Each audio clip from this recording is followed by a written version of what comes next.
हमारे गांव से तकरीबन 12 किलोमीटर दूर स्वस्थ गांव में इंटरनेट प्रोवाइडर है। हमारे गांव में सही से सिग्नल्स नहीं आते और सिग्नल्स बार बार ड्रॉप हो जाते हैं। इर्द गिर्द पहाड़ होने की वजह से बहुत ज़्यादा रुकावटें आती हैं और क्लासेस लेने में बहुत ज़्यादा दुश्वारी होती है। अपने ऑनलाइन क्लासेस के लिए मुझे घर से तकरीबन 3 से 4 किलोमीटर दूर पैदल दुश्वार गुजार और पथरीले रास्तों से होते हुए एक ऐसी दास में पहुंचना होता है जहां ना पानी है, ना छाव और ना ही सही से बैठने की जगह। मेरा नाम गुलशन जरीन है।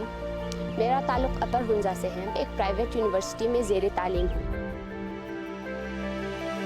कोरोना के सबब जब सारे तालीमी इदारे बंद हो गए तो मैं भी घर आ गई। 14 दिन अपने घर में क्वारंटीना में रही। उसके बाद मेरे ऑनलाइन क्लासेस स्टार्ट हो गए तो मैं बहुत ज़्यादा परेशान हो गई, क्योंकि मेरा ताल्लुक गिलगित बल्तिस्तान के एक ऐसे गांव से है जहां इंटरनेट के बहुत ज़्यादा मसाइल हैं। मुझे अपने क्लासेस लेने के लिए घर से 1 घंटा पहले निकलना होता है, क्योंकि जिन रास्तों से मैं जाती हूँ वो बहुत ज़्यादा दुश्वार गुजार और पथरीले हैं।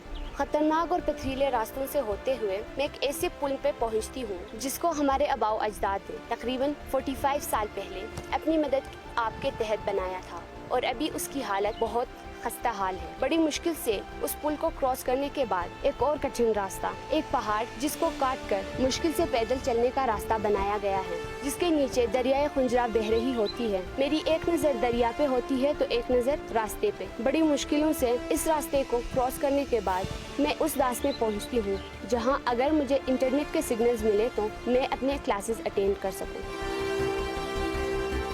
कोविड-19 की वजह से ना सिर्फ मैं बल्कि मेरी तरह ऐसे बहुत सारे स्टूडेंट्स और टीचर्स हैं जो इस इंटरनेट के मसाइल से दो चार हैं, जो मौसम की शिद्दत के साथ साथ भूख और प्यास को भी बर्दाश्त करके उस दास में अपनी क्लासेस लेते हैं। ऑनलाइन क्लासेस के दौरान अक्सर सिग्नल्स ड्रॉप हो जाते हैं, जिसकी वजह से लेक्चर्स और बहुत सारी ज़रूरी चीज़ें निकल जाती हैं, जो एक स्टूडेंट के लिए बहुत ज़्यादा तकलीफदेह होती है।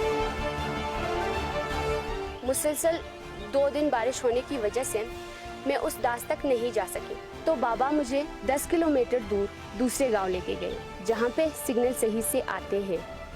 लेकिन बदकिस्मती से मुझे वहां पे भी सिग्नल्स ना मिले। मैं बहुत ज़्यादा मायूस हो गई, बहुत ज़्यादा रोई। फिर घर आने के बाद मेरे घर वाले भी बहुत ज़्यादा मायूस हो गए।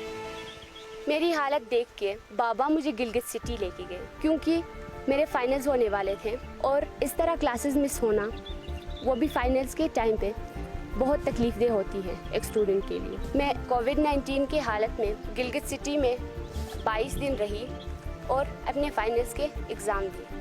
मेरे गांव में तकरीबन 1500 की आबादी है, जिसमें मेजॉरिटी स्टूडेंट्स की है और मेरी तरह सारे स्टूडेंट्स इसी मसाइल से दो चार हैं।